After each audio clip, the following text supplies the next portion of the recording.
ফুচকা খাইতেছি, আপনি যান। ওই কি বললি তুই? তাড়াতাড়ি বাসাতে চল। আরে আপনি যান না আপনার বিএফের সাথে, কেন বেচারা ফুফাতো ভাইটারে বিরক্ত করতেছেন? আমি কার জন্য যাব না যাব তা আপনাকে বলতে হবে নাকি? ওই তুই চল। ওই আপনি যান তো, আমি ম্যাডামের সাথে কথা বলে আসতেছি। না চল এখন। ওই আপনি কি শুরু করছেন?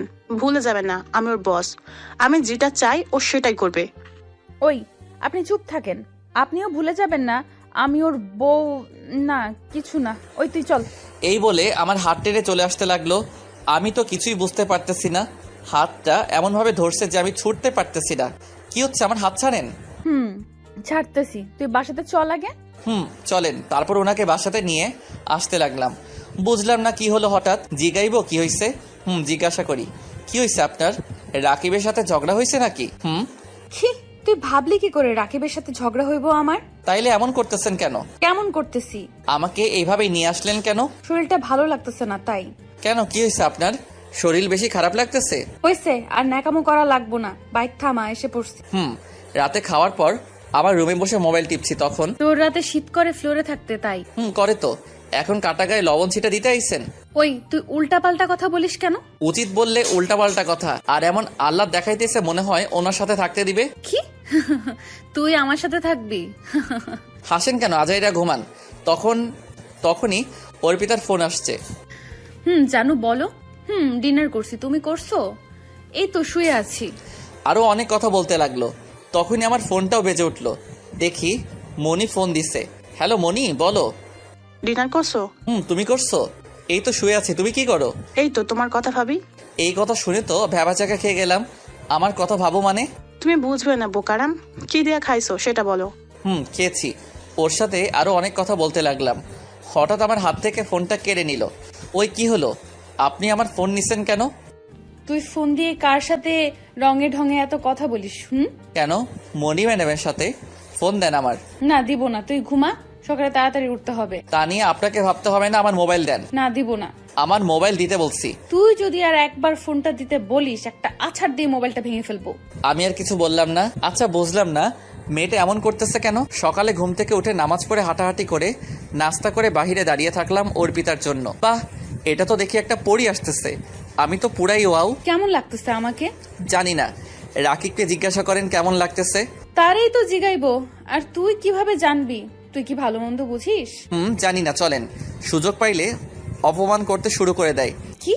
কিছু না, চলেন, আমার দেরি হইতেছে। তারপর ওকে কলেজে দিয়ে আমি চলে গেলাম। অফিসে গিয়ে কাজ করতে লাগলাম। কিছুক্ষণ পর মনি আসলো। হৃদয় কেমন আছো? ভালো, তুমি? ভালো। আসলে সরি, কালকে অর্পিতা এমন করার জন্য। না আমি কিছু মনে করি নাই। সত্যি কিছু মনে করো নাই? না, বাট আজ আমাকে ঘুরতে নিয়ে যাইতে হবে। কিন্তু কাজ আছে তো। আচ্ছা ঠিক আছে, কিছু কাজ করলাম। দুপুর হয়ে গেল, অর্পিতাকে একটা ফোন দিব? না থাক, আজাইরা অপমানিত হওয়ার দরকার নাই কোনো। কাজ করতে করতে বিকাল হয়ে তখনই মনি আসছে। ওকে নিয়ে রেস্টুরেন্টে গেলাম, কিন্তু গিয়ে যা দেখলাম আমি পুরাই অবাক। তারপর ফোনটা বের করে সবকিছু ভিডিও করলাম। এইগুলো এখন বলা যাবে না। মনিকে নিয়ে অনেক ঘুরলাম, অনেক মজা করলাম। আর ওই দিক দিয়ে অর্পিতা অনেক ফোন দিছে, আমি ধরি নাই। আসলে মনির মনটা অনেক ভালো। ওকে নিয়ে ঘুরে আজ আমার মনটা অনেক ভালো লাগতেছে। তারপর ওকে বাসাতে দিয়ে আমি বাসাতে চলে আসলাম। গিয়ে দেখি অর্পিতা বাসাতে বসা। কই ছিলা সারাদিন? আপনাকে কৈফিয়ত দিতে আমি বাধ্য নই। ওই তুই কি বলতে চাচ্ছিস? আর ফোন ধরস নাই কেন? ব্যস্ত ছিলাম। কিসের ব্যস্ত? ফোন ধরার টাইম নেই। মনিকে নিয়ে ঘুরতে গেছিলাম। কি? যান সরেন, আমি ক্লান্ত, ফ্রেশ হতে যাব। এই তুই দাঁড়া। কে শুনে কার কথা? আমি সোজা রুমে এসে ফ্রেশ হয়ে ঘুমিয়ে পড়লাম। রাতে অনেক ডাকছে খাইতে, আমি খাই নাই। ঘুম থেকে উঠে আমি পুরাই অবাক। এ কি, আমি খাটে শুয়ে আছি, আমি অর্পিতা রুমে নাই। তাহলে কি অর্পিতা আমার সাথে থাকছে নাকি? কি জানি, সে যেখানে খুশি সেখানে থাকুক, তাতে আমার কি। ফ্রেশ হয়ে গিয়ে নাস্তা করে আমি বাহিরে দাঁড়িয়ে আছি। তখনই বাহির হয়ে আসলো, আমি বাইকে গিয়ে বসলাম। তুই কালকে আমার কথার উত্তর দিলি না কেন? ওই আপনি চুপ থাকবেন? বেশি কথা বললে আপনাকে রেখে চলে যাব বলে দিলাম। অর্পিতা আর কোনো কথা বলল না। ওকে দিয়ে সে আমি গিয়ে কাজ করতে লাগলাম। বিকেলে অর্পিতা ফোন দিছে। হ্যালো। ওই কই তুই? অফিসে। তাড়াতাড়ি আয়। কেন? এক জায়গাতে যাব। না পারবো না, অনেক ব্যস্ত আজ। আমি কিছু জানতে চাই না, তুই আসবি ব্যাস। পারবো না, রাকিবকে বলো নিয়ে যাইতে। আমিও বাসাতে যাব না। এই বলে ফোন কেটে দিল। ধুরবাল, এই মেয়ে কি শুরু করছে। তারপর যাইতে বাহির হইব, তখনই মনি হাজির। কই যাও? এই তো এক জায়গাতে। কোথায়? অর্পিতাকে কলেজ থেকে আনতে। কোন কলেজে পড়ে? Kuliarchar degree college. আমার ওইদিকে একটা কাজ আছে, প্লিজ আমাকে তোমার সাথে নিয়ে যাও। আচ্ছা চলো। আমি বুঝি না, নিজের গাড়ি থাকতে আমার সাথে কেন যাইবো। ওকে নিয়ে গেলাম। ও একটা বাড়ির সামনে থামাইতে বলল। ওকে নামিয়ে যখনই বাইকে উঠতে যাইবো এমনই সময় পিছন থেকে কে জানি আমাকে পিছনে টান দিয়ে থাপ্পড় মারলো। ফিরে দেখি অর্পিতা। এই তোর ব্যস্ত অনেক কাজ অফিসে, লজ্জা করে না লুচ্চা লাফাঙ্গার বাসাতে বউ রেখে অন্য মেয়ের সাথে? ছি ছি। আমিও ঠাস ঠাস করে 5টা থাপ্পড় দিয়ে দিলাম। ওই তুই নিজেকে কি ভাবিস? বিশ্বসেরা সুন্দরী, যা খুশি তাই করবি, যখন খুশি গায়ে হাত তুলবি? আমাকে কি মানুষ মনে হয় না? আমাকে লুইচ্চা লাফাঙ্গার বলিস, তার আগে নিজের দিকে তাকাইয়া দেখ তুই কি করে জামাই রেখে অন্য ছেলের সাথে যা খুশি তাই করিস। তোর শরম লজ্জা আছে নাকি? আর যার সাথে ঘুরিস সে তো চিটার, তোর বদমাইশ, শালা কুলাঙ্গার একটা। অর্পিতা কান্না করে বলল, ওই তুই রাকিবের নামে কিছু কইবি না, ও তোর মতো না। ও আমার মতো না, ও একটা আবর্জনা, আর শালা 1 নম্বর খারাপ লুইচ্চা ফটকাবাজ। ওই কি বললি তুই? মুখ সামলায় কথা বল। তোর অত্যাচার অনেক মানছি, আর মানবো না। আমরা ছোট লোক হলেও কাউকে ঠকাই না, ধোকা দেই না।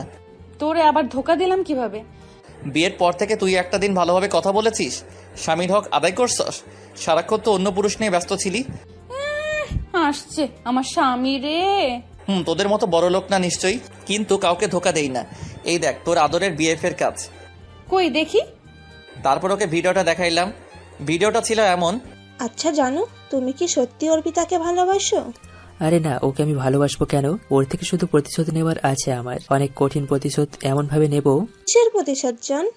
ওই শালির বেশি ভাব, ওর ভাব আমি শেষ করে দেব। ওর মুখে এমন চুনকালি দেব, জীবনেও কারোর সামনে মুখ দেখাতে পারবে না। কিন্তু কেন? ওর সাথে আমার বিয়েটা ফাইনাল হয়ে গেছিল, কিন্তু ওর বাবা ঝামেলা বাঁধিয়ে বিয়ে নষ্ট করে দিয়েছে। কিভাবে? ওই দিন বিয়ে হয়ে যেত যদি ওর বাবা পুলিশ দিয়ে আমাকে না ধরিয়ে দিত। আমি যে ভালো আইটেম মেয়েদের বিয়ে, ওই দিন বিয়ে হয়ে যেত যদি ওর বাবা পুলিশ দিয়ে আমাকে না ধরিয়ে দিত। আমি যে ভালো আইটেম মেয়েদের বিয়ে করে আমার ফাঁদে ফেলে ওদের মা বাবার থেকে সব কেড়ে নিই, ওদের আমি ব্যবহার করি বিভিন্ন কাজে। এটা ওর বাপে খুঁজে নিয়ে জেনে গেছে। ওদের কোনো এক পরিচিত লোক বিয়ের দিন ওর বাবাকে বলে দেয়, আর ওর বাবা আমাকে পুলিশ দিয়ে ধরিয়ে দেয়। কিন্তু ও এটা জানে না যে আমি কতটা ভয়ঙ্কর। ওর এমন হাল করব ও নিজেও ভাবতে পারবে না। তাই? কিন্তু ও যদি বুঝে যায়? আরে ও কি বুঝবে? ওকে এমন মায়ার জালে ফেলেছি যে ওর স্বামীকে রাইখা ওর জামাইয়ের সামনে আমার সাথে কথা বলে। জানো, তুমি একটা চিজ বলতে হবে। ভিডিওটা দেখেও বলল, কিভাবে করতে পারলো এমনটা? বিশ্বাস হয় না আমার। না হইলে নাই। ও কিভাবে করতে পারলো? আমি তো ওকে অনেক ভালোবাসতাম, ও আমার সাথে এত বড় বেইমানি করতে পারলো? দেখছস তোর ভদ্র ভালো প্রেমিকের চেহারা? তুই যেমন তোর প্রেমিকও তেমন, যত সব। আর তুই চিন্তা করিস না, ডিভোর্সের সব কাজ আমি ঠিক করে রাখবো। কিছুদিন পর মুক্তি পেয়ে যাবি এই ছোট লোকের কাছ থেকে। এই বলে আমি অর্পিতাকে রেখেই বাসাতে চলে আসলাম। ও দেখে কান্না করতেছে, করুক, তাতে আমার কি? ওর কান্না আমার খুশি, কারণ ও আমাকে তিলে তিলে কষ্ট দিচ্ছে। বাসায় গিয়ে ফ্রেশ হয়ে ঘুমিয়ে পড়লাম। রাতে আপু ডাক দিল। কি রে, তোর শরীর ভালো না? ভালো, আমি ঠিক আছি। কি হয়েছে আমাকে খুলে বল। কিছু হয় নাই। অর্পিতার সাথে ঝগড়া হয়েছে? কেন? অর্পিতার মনটা দেখলাম খারাপ।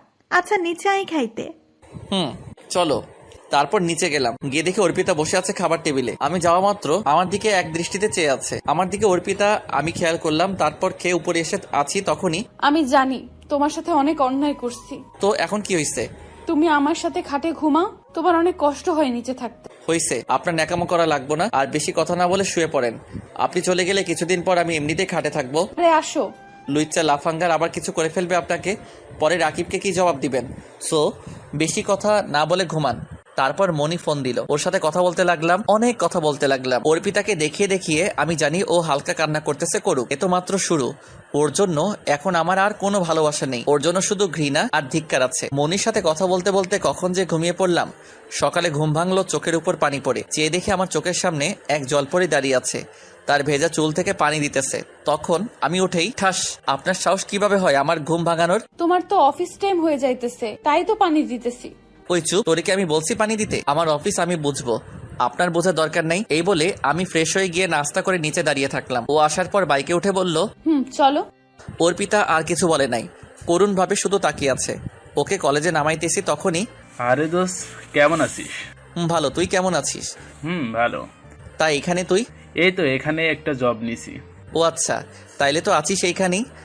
উনি কে? ভাবি নাকি? তা ভাবি কেমন আছে? জি আরে উনি ভাবি হবেন কেন? উনি হচ্ছেন আমার মামাতো বোন, বড়লোক মামার একমাত্র মেয়ে। আমার মতো সাধারণ শ্রেণীর ছেলের বউ কিভাবে হবে? ওহ সরি আপু।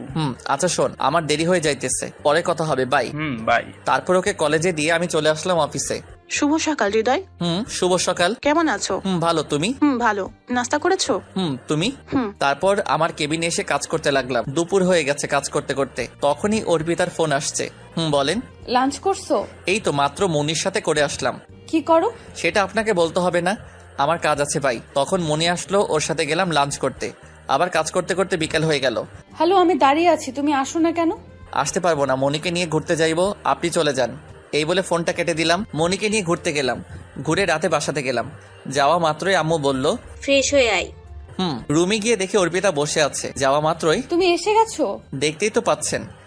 তোমার জন্য অনেকক্ষণ ধরে অপেক্ষা করতেছি। কেন,